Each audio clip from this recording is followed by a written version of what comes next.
Well, welcome back to another episode of InHaus Podcast. I'm super excited to announce my guest today. It's actually the second time we've done this. It's me and my guest, Tanner Olson. Tanner Olson is a poet. He's a writer. He's a creative, and he started about 8 years ago, if I'm correct, the movement and creative project Written to Speak. And so I'm so happy to have him here with me today. Tanner, what's going on, man? Hey, it's good to be back. It's good to be back. Dude, we started recording this last time and it was I don't know what happened. It just didn't record. So we wanted to do it again. Technology is a weird thing. Oh, And if it doesn't go perfectly, we can still make it go. So I'm happy to be back. I mean, our first conversation for the listeners, it was maybe the best podcast ever. So it's a real shame you guys had to miss it, man. Yeah, it's unfortunate, but such is life. Yeah, thanks for coming back, man. Well, Tanner, I got introduced to you through, some of my friends that, are huge into poetry and writing. And they're like, John, you'd really love this guy. And so I checked out your Instagram, and that was like my first introduction to you. And not only did I quickly realize that your writing was relatable and real, but it was also like really good. Because I feel like you could have writing that's like relatable and real, but it's like, this is okay. Yeah. But and so I'm glad that I was, and I quickly saw that you were doing what you call as a creative project, Written to Speak. You started that about 8 years ago. Wasn't it just the 8-year anniversary? Yeah. So I just celebrated 8 years. Started back in January 31st, 2013 is when I launched. Yeah. Get ready for it. I launched the Facebook page. Oh, wow. Yeah, I had a handful of poems. I launched a Facebook page. I invited all my friends. And this was like Instagram was still like in infant stages at this time.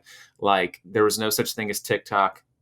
And I'm not on TikTok because I can't figure it out. That just shows it. Okay. Thank you for saying that. Yeah.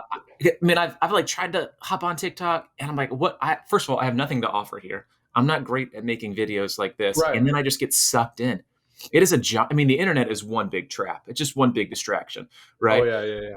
So, and TikTok is just that for me because I'm like, I can watch, 1,000 different ways to make 20,000 different smoothies. I'm going to love it, but I don't need to do this with my time. Anyways, so I started Written to Speak back in 2013 and it started off, man.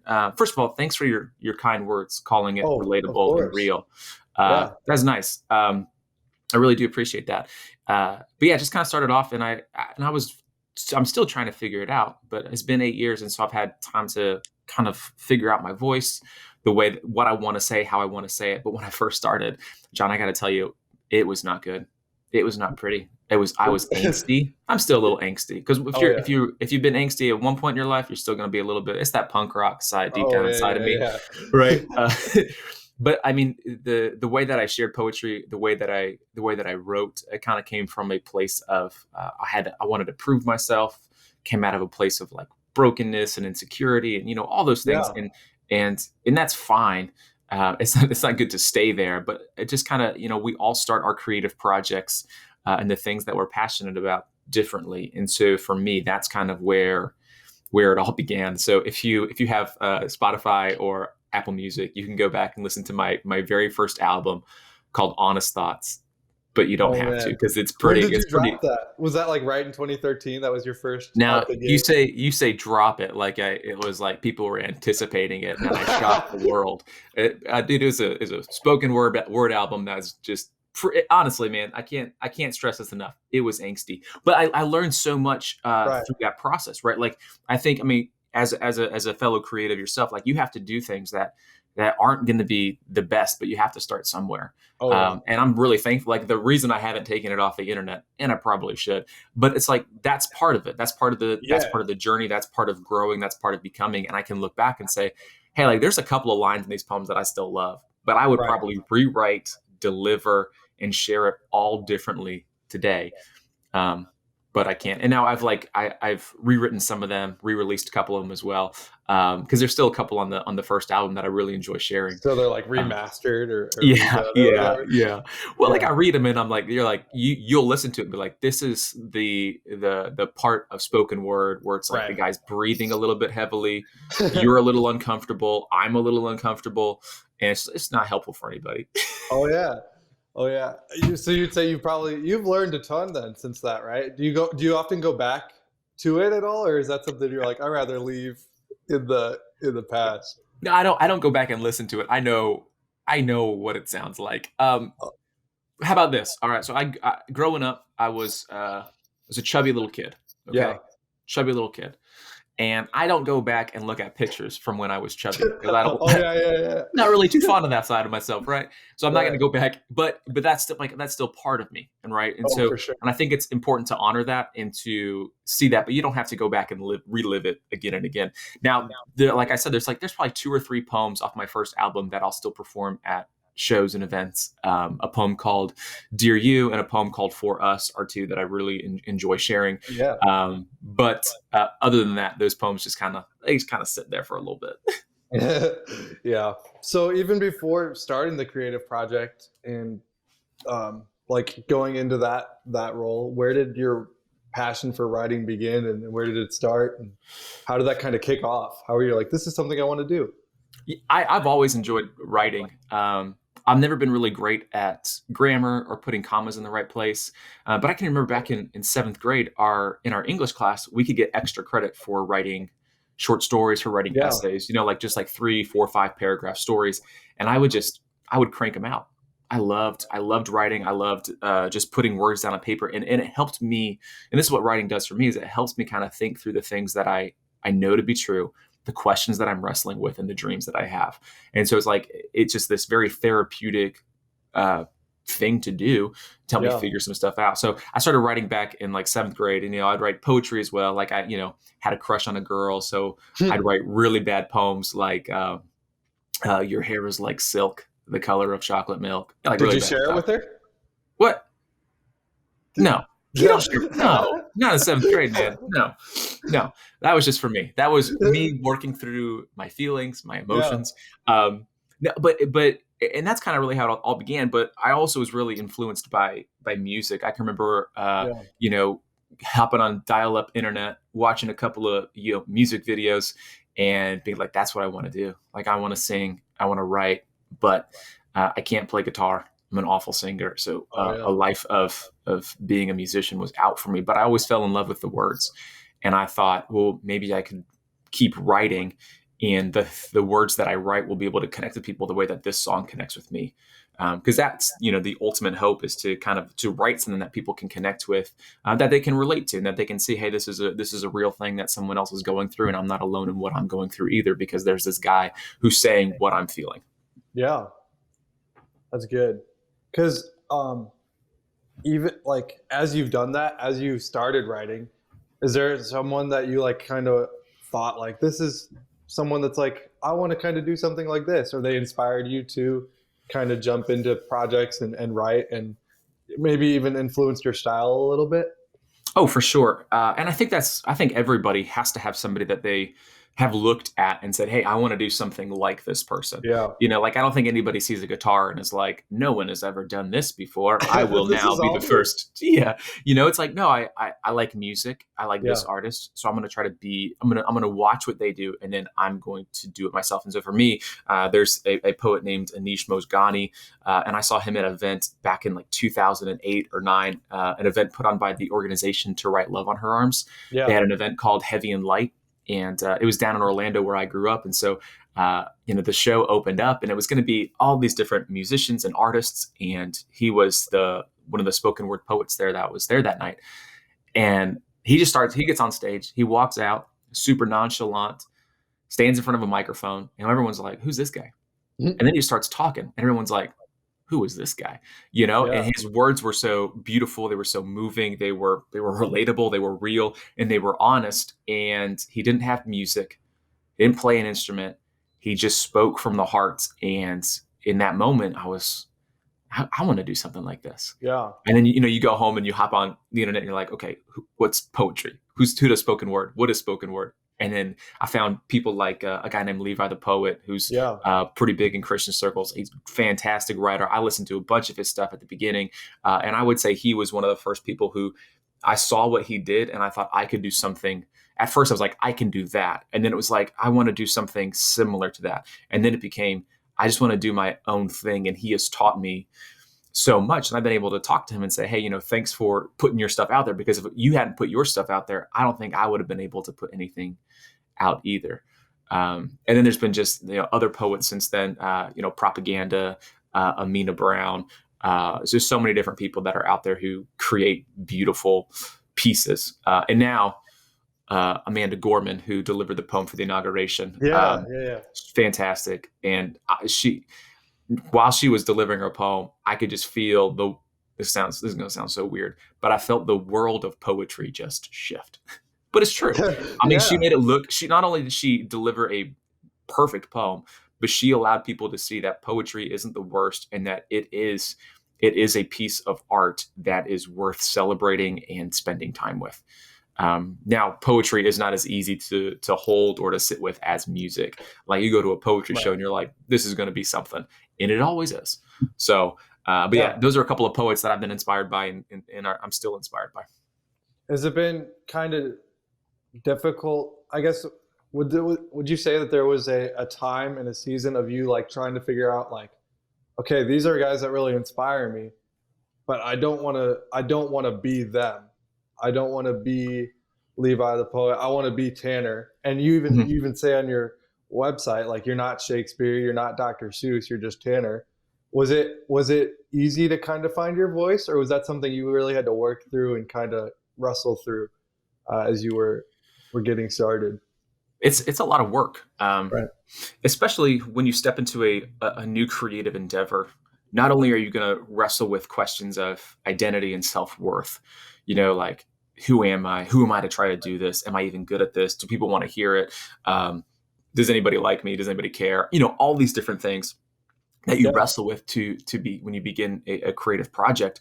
And then kind of as you keep taking those steps and you keep breaking down walls, it does take quite a long time to find your voice and to find your place. I had to keep reminding myself, why I'm doing what I'm doing. Right. It's not for fame. It's not for money. However, I need to make money in order to do this. And this is my job. And it took 6.5 years before Written to Speak became my full-time job. So it was by no means an overnight success. It is a day by day success, right? Yeah. Like, what is it, like, overnight success takes 10 years. And that's I forget who says that. I didn't say it, but someone else did, and it's true. Overnight. You should just take credit for it. 10 years. Yeah, no, we don't do that in our school. We don't do that. I was just kidding. It's quite frowned upon, I would say. Yeah. Yeah, but I mean, for those who are listening, who are writers and creatives and musicians, it takes a while to find your voice, but you just have to do it.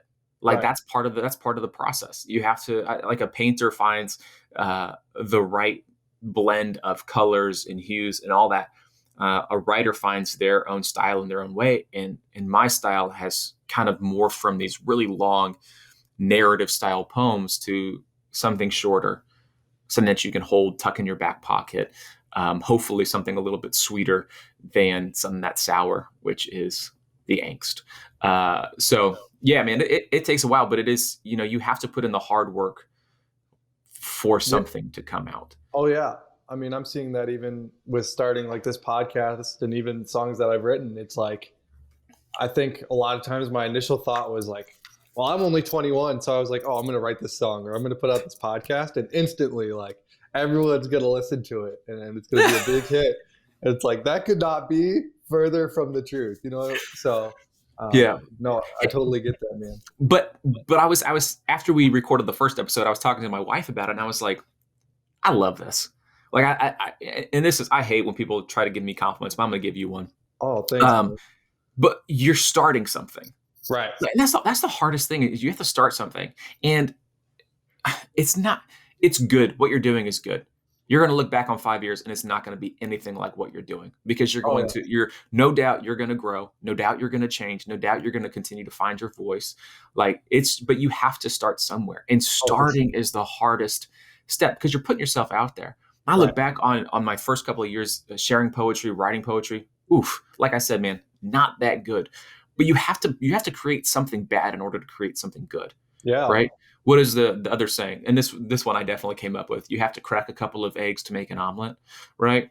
Yes. Yeah. All right, I Yeah. didn't say Yeah. that, but that's true, man. But you just gotta, you gotta wake up every day and put the work in. Yeah, You gotta dude. spend time with it, and no, but and that's the thing is not a lot of people want to do it, and that's okay. Maybe that's not for them. Right. Um, I think like people will ask me, and I'm sure they ask you too. How long does it take you to write a song? And it depends on the song or whatever. But creating in the creative process is not a drive through situation. You're Right. smoking brisket. Like this is going to be a long. You're not popping a chimichanga in the microwave and hitting 90 seconds. What Yeah. you're doing is you're getting the fire going. You're getting the meat prepared. You're laying it out. You're waiting. You're checking. That's just how it is. And a lot of times I feel like that can be an uncomfortable wait. you know, Mm-hmm. you're like, this Mm-hmm. doesn't feel good. I don't want to do this anymore. But it's like push through.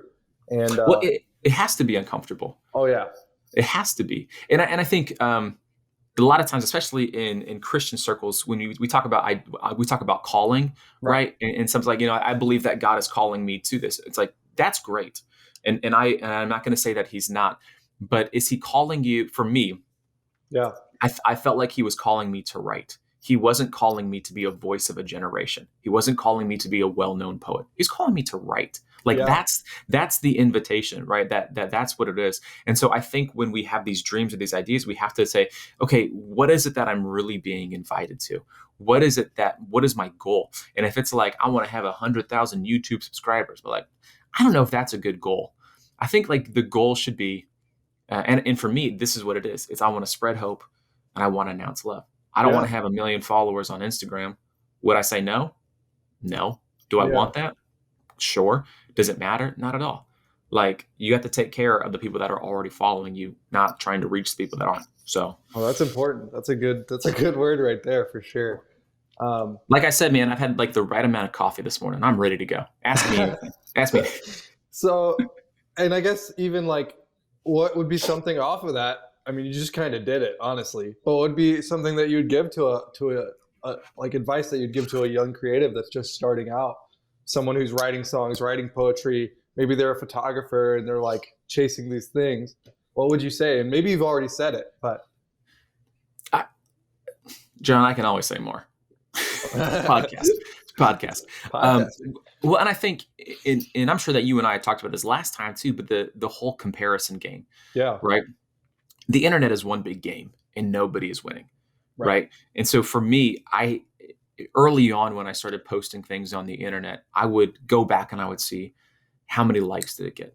How many people interacted with it? How many followers do I have? How many followers did I lose? Who's following me? Those things might be important, but I don't think they are. The important thing is that you're creating. And so like there's this it's either you're gonna look at the art of somebody else and you're gonna learn from it, or you're gonna compare yourself to it. Comparison is just a trap. But when you have the opportunity to learn from somebody, that's when you begin to take a step as when you begin to grow as a creative, as a writer, as an artist, right? And so I listen to other poets and I read other poets because I want to become better at what I'm doing. Yeah. I don't want to put myself up against what they're doing. I want to celebrate what they're doing, right? No, like. There doesn't need to be another Hillsong. We already have Hillsong. That's just an example. That's not a political statement. I don't know anything about that, right? But like, we don't need another this person or that person. We don't need somebody to write A Tale of Two Cities again. It's already been written. So write your book, write your poem, write your song. We can learn from the people who are already doing those things, and that's important. It's important to learn, and it's important. There's this like there's a beautiful thing. It's called celebration. Right? We can celebrate the work and the art of other creatives who are doing the things that you're doing. And that's important. Because it kind of allows you to breathe a little bit. Like, for example, I don't know if you know this, but I'm not Amanda Gorman. I'm not. Wait, really? I'm not. No, sorry. Oh, no. Shoot. And that's because the world doesn't need right. two Amanda Gormans. Exactly. But what she's going to do with her art and with in her work is she's going to inspire the next generation of poets, of writers, of creatives. They're not going to be her. We don't need another one of her. Actually, we probably do because she's really great. But you know what I'm saying though? Like we don't need someone else. Totally. We don't need to be, you don't have two, like be your own artist, be your own creative. And yeah, you're going to sound like other people. when I first started doing poetry, people were like, who are you trying to be, Levi the poet? I was like, well, we do similar things, right? And when you play music and sing, right, like, what is your style? Is it acoustic? Yeah. So yeah, and I lead worship too. So a lot of times people are like, "Oh, you sound like this worship leader," or "You sound like this worship leader." Cool, John Foreman, awesome, man. Right. Is that who you're named after? Right? It's like, no, but thank you, right? And that's the compliment that's going to keep people from starting and from continuing forward past the starting line is, oh, you're just trying to be like this person, right? No, I'm just trying to do the thing that I think I'm supposed to be doing. And if it happens to look like somebody else, well, then it happens to look like somebody else. Right. Is there kind of a eagerness was there ever an eagerness in you to like, I need to get away from that? Like or do you just kind of accept it? Are you just kind of like, it sounds like this person, it's not really what I'm trying to do, but it's just how it is? Or is it like, I need to differentiate my style? There's an element, I think, of both. When people said, hey, you're like Levi the poet, or you're like Anish Mosgani, it's like, that's a nice, like, that's like a backhanded compliment, or I'm going to try to see it as a compliment rather than a identity crisis or whatever it may be, right? Like, I want to do the thing that I think I'm supposed to be doing. And so to take that and be like, oh, that's cool that you see that. But it's also coming from another individual who doesn't fully know why you're doing what you're doing. Right. And that's the person that came to mind and they said the thing that they said, and it's not to stop you from doing what you're doing. Now, I will say this, especially, I mean, we're really talking about like, what is it like to start a creative endeavor? Like, you're going to lose people along the way. You're going to confuse people. Yeah. You're going to, like we said earlier, like the things that you create at the beginning are not going to be the things that you create past that. It's just your art's going to change. But you got to work through it. Like, I can remember I lost several friends because they didn't understand what I was doing, or they thought that what I was doing was for this or for that, or for this reason or for that reason. It's just like, no, just trying to do what I'm trying to do. You know what I'm saying? Yeah. No, I get that. I mean, I look back at so I started this podcast with my two roommates, and both of them kind of filtered out just because life gets busy. But I look back on those episodes that we first started. It was just us sitting around a table talking, and we would it was just not good. It was, I mean, our friends would flatter us and be like, man, so good.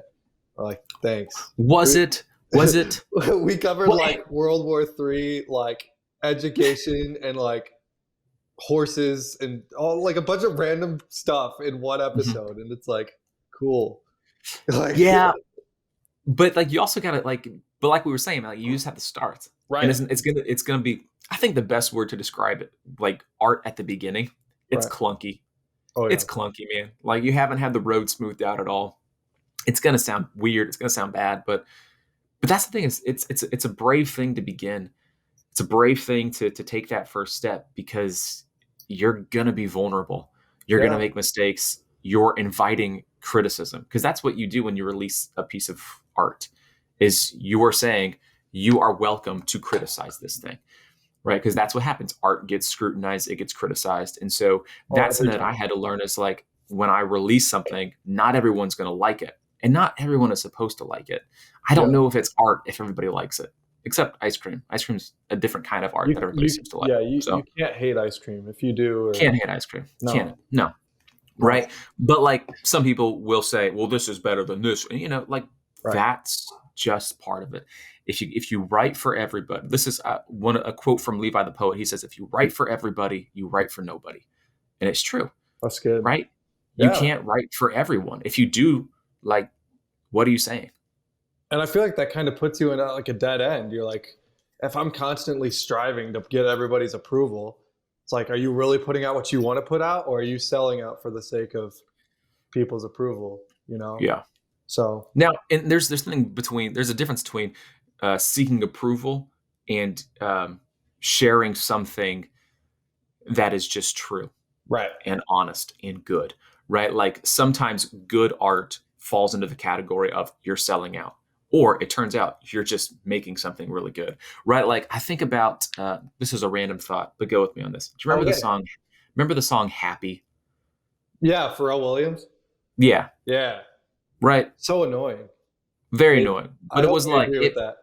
but it made you, like, you listen to it, you're like, I can't help but be a little bit happy, right? Right. And some people will probably be like, Pharrell, you sold out. And I don't know what his response would be. Maybe he was like, I needed another house. I don't know. Or maybe he was like, that's the thing that I wanted to create. Right. So I created it. All right. Like, that is a perfectly fine answer. Yeah. I thought this is what I was supposed to create. I wanted to create it. It was a fun project. I'm moving on to the next thing. You can't keep an artist in a box, man. Just not going to happen. No, that's good. And then kind of shifting gears, I guess not really, but like, as I said earlier, your art, your writing is real and relatable, and not only real and relatable, but good. And so I've seen, like, you cover real topics.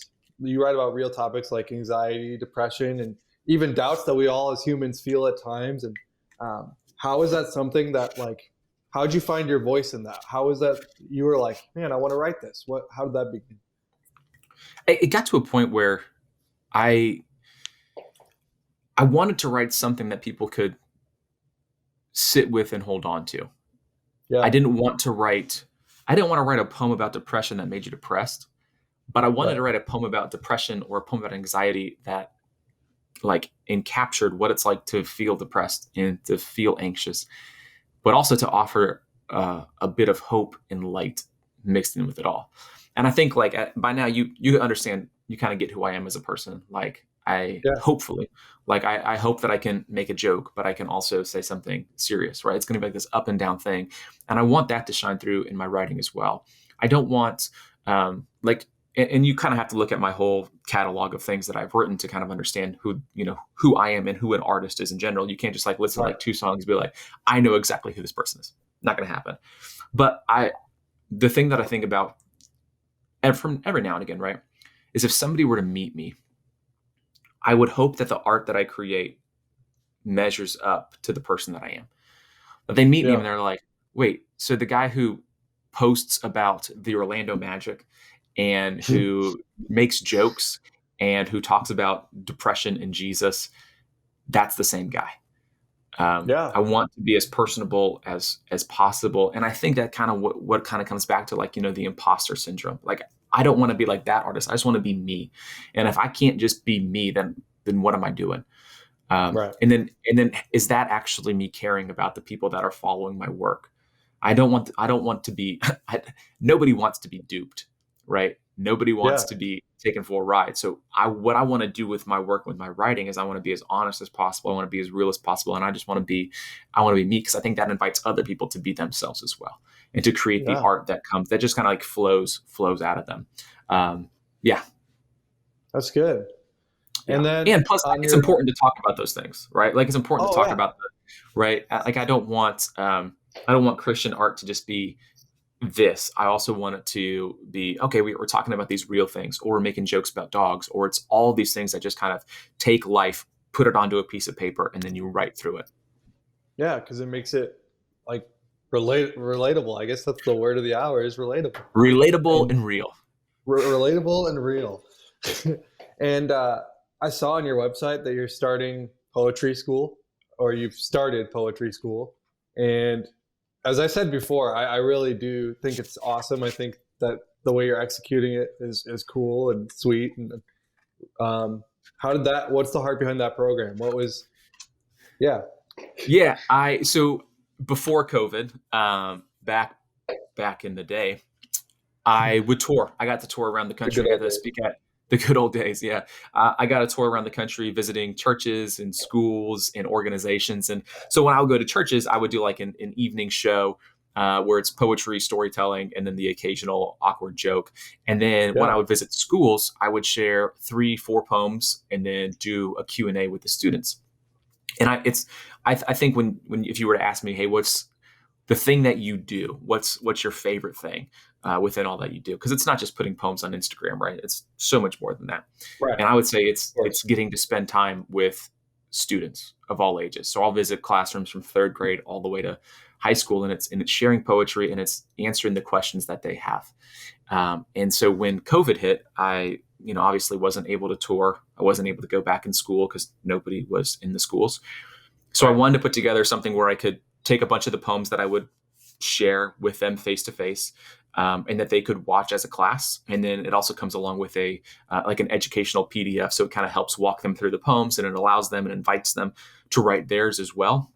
But then afterwards, or whenever they want to have me join their classroom, it comes with a free Zoom call. And Nice. I get to answer questions and share poems with them, and even listen to some of the poems that they've written as well. And it is truly a ton of fun. Yeah, man. So that's so good that you're doing that. I feel like you kind of took 2020 and we're like, okay, how do I turn something that's not so good into something that can be resourceful and productive and useful? And it seems like you did a pretty good job. I hope so. You never, and that's the thing too, is you never know what's going to work and what's not going to work. Right. I've had plenty of things that have failed, but if you're afraid to fail, you're never going to go anywhere. Yeah. You know. And so, this was an idea that I had, and I ran it by a couple of teachers, and I was like, "Would you be interested in this? Basically, just tell me to my face, is this a good idea?" And they were like, "Oh no, this is a good idea." And then some answers were like, "This is actually a good idea." And you know that when somebody throws the word "actually" into it, you're like, "Okay, this is good." They mean it. Yeah. They mean it. If you throw the word "actually" into it, they're like, "Okay, it's actually good." Okay, great. Yeah. Was it kind of did it work right off the bat, or was it a slow start? Were you like, okay, this is actually a good idea? Or yeah, I mean, it was slow here and there, and it's like For sure. every now and again somebody will order it, but that's just part of it. right. And you can't. I don't want to pressure people. Let me say this. Let me back up a little bit. Okay. Since COVID happened, I've had to learn a lot about like marketing, online sales, all the things that I never wanted to do as a writer. Right. And so and I know that you know this as well, like as a podcaster and as a musician, like you're not just recording podcasts and you're not just writing songs. It is, working on a website. It's fulfilling, for me at least, it's like working on the website, fulfilling orders, trying to think of new ideas, working on projects, responding to emails, reaching out to people. Of work. It's like like 10% of what I do is write. Mm-hmm. Right? 10%. The other 90% is creating a space so that I can write, and creating a means to be able to do the thing that I love. And that's been hard. So I think when people see, artists like, oh, you just play shows, like, no, we do so much more than that. But what you see is me playing shows. And I think that more people are beginning to realize that, these small unsigned artists are just, they're wearing 19 different hats, and every day looks very different. So, and it's, but it is an honor and it's a blessing to be able to do that. That it's not me complaining. It's me just saying, this is what it is. Yeah. It's the nature of the beast, as some might say. Oh yeah. Oh, it is the nature of the beast. But hey, you got to crack a couple of eggs. Yeah.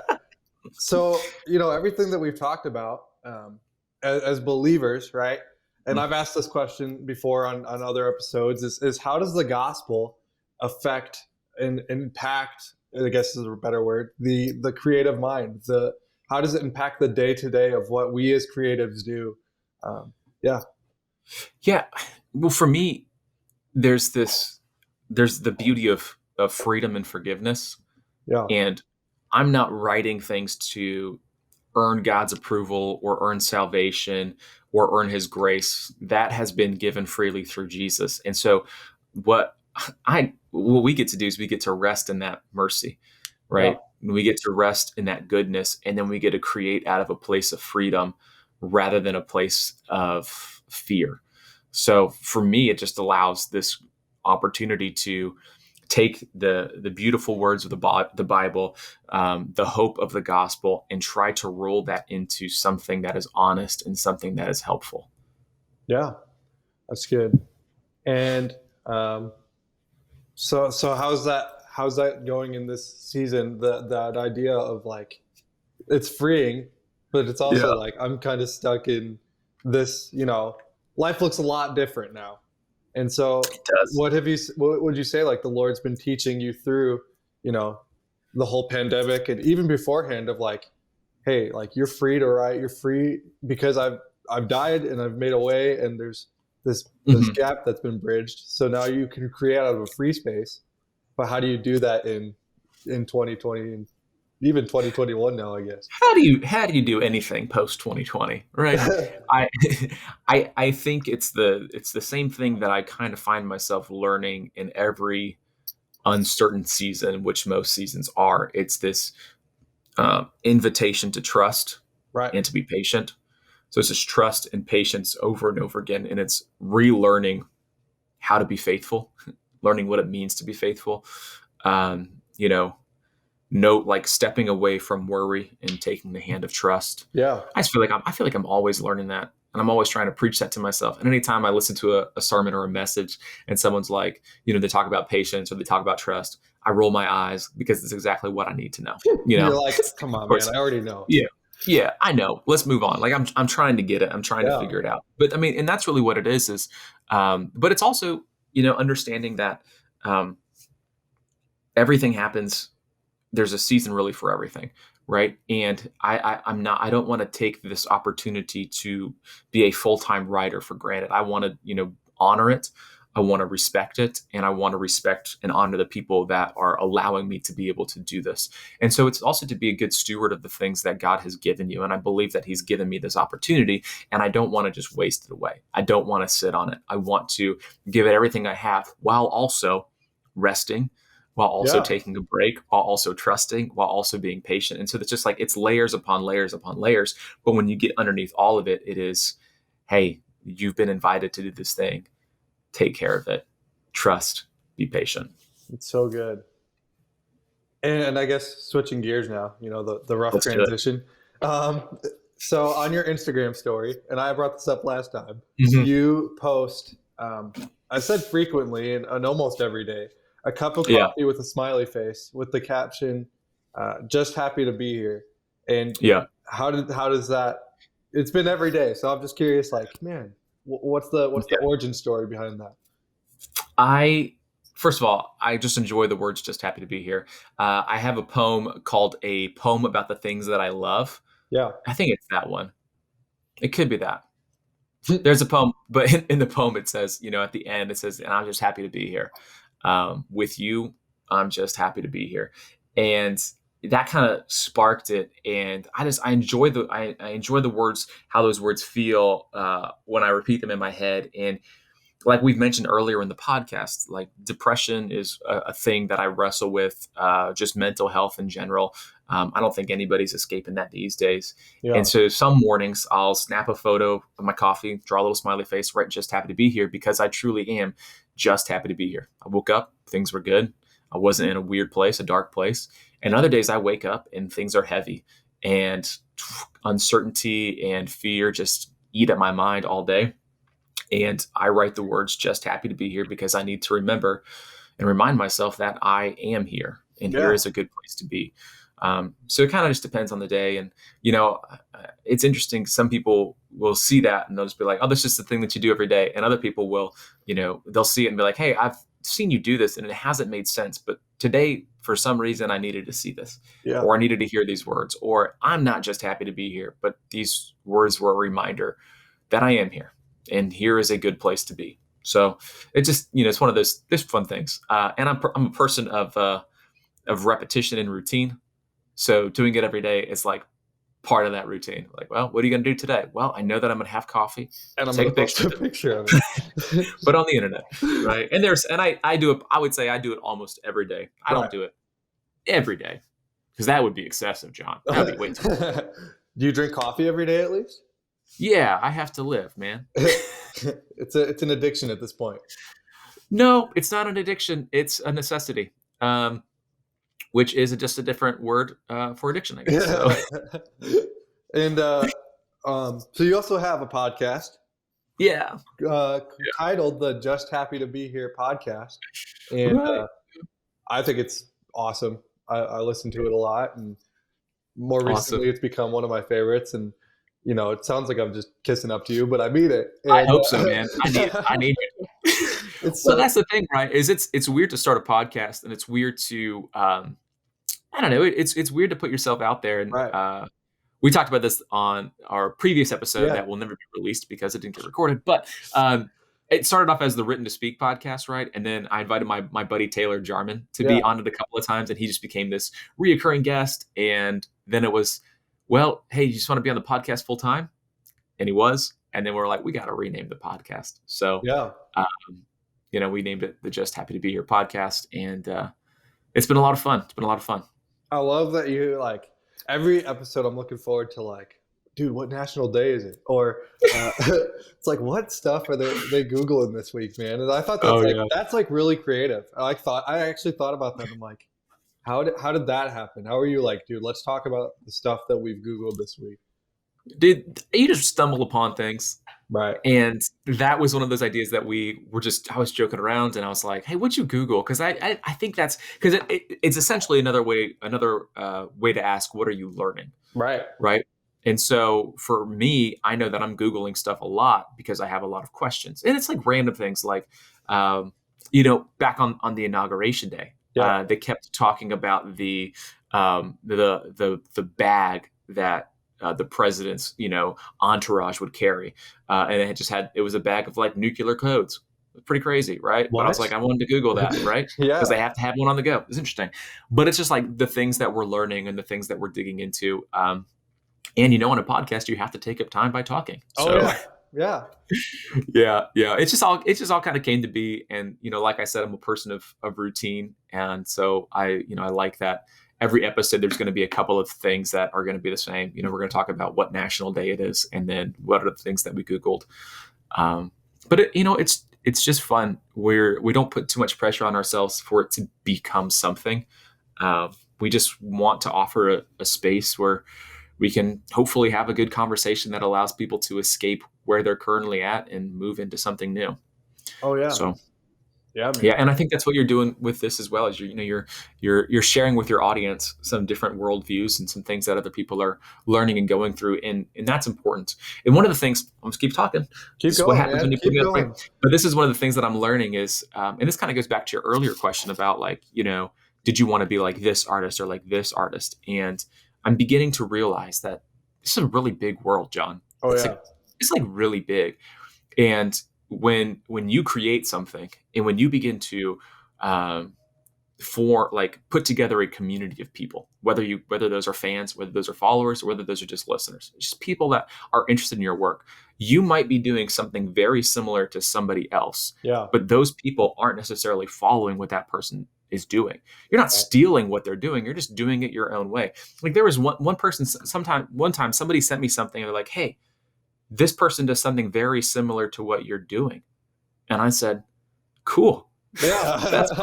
They were expecting you to like be like, what the heck? Like, yeah. Like, what, might be upset about it? Like, no, there's that's- nothing new under the sun. Like we're all, and also you can't look through the entire internet right. before you just do it. Right.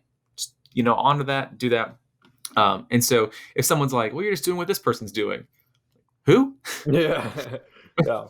Yeah. So it's fun. I'm always, I always want to encourage people that if they have the desire to create something or to start something, to try it, to give it a shot. Yeah. Because without a doubt, you're going to learn something about yourself, about the world, or about God by doing it. And I think those are important things. And then you can Google it later. Yeah. And so I got to ask, I asked this again on the last episode of what we recorded and will never be released. And that is, what is your coffee order? Where are you going? Where do you go for your favorite cup of coffee? And because you've lived in a lot of different places. So, I mean, I have. You've kind of, the world is an oyster. The world is the coffee oyster. So we live in Nashville, Tennessee, where there's a lot of really good coffee. There's a couple of places that we'll go to. There's a place called Steadfast Coffee, which I really like. A place called Frothy Monkey, which is pretty good. And then there's also the hipster capital, which is Barista Parlor. Super good. It's very good. I'm not going to say anything bad about it because I truly enjoy it. Also, they have biscuits. And if any place serves biscuits. They do? Man, I'm a big biscuit guy. Honestly, if I could do any other job, I'd have a biscuit blog. And I would just go to different places and try biscuits. And I would say my review would probably be the same thing every time. Is great. So it was good. So what makes a good biscuit? What? light, fluffy, buttery. Nobody wants a hard biscuit, John. That just sounds. Nobody's like, you know what? I want to chew on a gluten rock. Nobody wants that. Oh, it's time for that. Oh yeah. But my favorite coffee shop is a place in Austin, Texas called Red Horn Coffee. So that's where I wrote most of my first book and had a lot of good friends who worked there. And every time I walked in, it felt like I was walking into my second home. So really thankful for that. And miss that place because we no longer live in Austin. I've been to Austin, and it's honestly one of my dreams to move to Texas. Would you recommend it? I would recommend it. So you're living in Chicago. Yeah. You want warmer weather. I absolutely want warmer weather. We're supposed to get 7 inches of snow today. It's already started. No, thank you. Hard. My wife and I, we loved living in Texas. It was really far from our family, so that was a little too difficult. But we loved Austin. We love the people of Austin. It is it's a very long city. You know how Chicago and Nashville are like right here. Everything's kind of like right on top of each other. We lived in Austin, Texas. We were 45 minutes from downtown Austin, but we still lived in Austin. That's crazy. Right. So it kind of depends on where you live. And it's a huge tech world. I don't know. Great people, great food. Ever heard of queso? It's fantastic. Oh man. It's a fantastic city with kind people. We do see a lot of similarities between Austin and Nashville, except for Nashville is a little bit smaller and we get 4 seasons and not as good queso. Oh yeah. But I mean, I'm a big Dallas Cowboys fan, so I mean. Oh, that's unfortunate. Yeah. Yeah. I don't like talking about it, so we'll stop there. But awesome, man. Tanner. Before we go, what's 2021 looking like for you? Is there anything we can expect? Where can people find you? Expect a lot. So 2021, I just announced today that I'm re-releasing my first book. I'm all over the place. It's the extended edition. So there's about 15 new poems and an epilogue in there. So if epilogues are your thing, check it out. And you can find this book, my second book, As You Go, on my website, writtentospeak.com. And there's also a bunch of stickers and prints and things like that. I'm going to be releasing a new album of spoken word poems. Again, not going to be angsty. So it's going to be I'm looking forward to that. Gonna be good. And I'm hoping to work on a third book and just keep plugging away, hopefully to be able to do some live events. So man, that would be awesome. Is COVID pretty crazy in Nashville right now, or is it pretty? It's still hanging around. To be honest, man, I don't leave my house. I go to the post office and the grocery store, and that's it. So we're still pretty much at home for most of the time. So just trying to weather the storm and waiting on the vaccine when it's our turn. Oh yeah, for sure. Sweet, man. Well, Tanner, thanks for doing this twice. Hey, just happy to be here, man. Really appreciate it, man. Thank you. And then no problem. You guys, we'll see you on the next episode of InHaus Podcast, and stay tuned.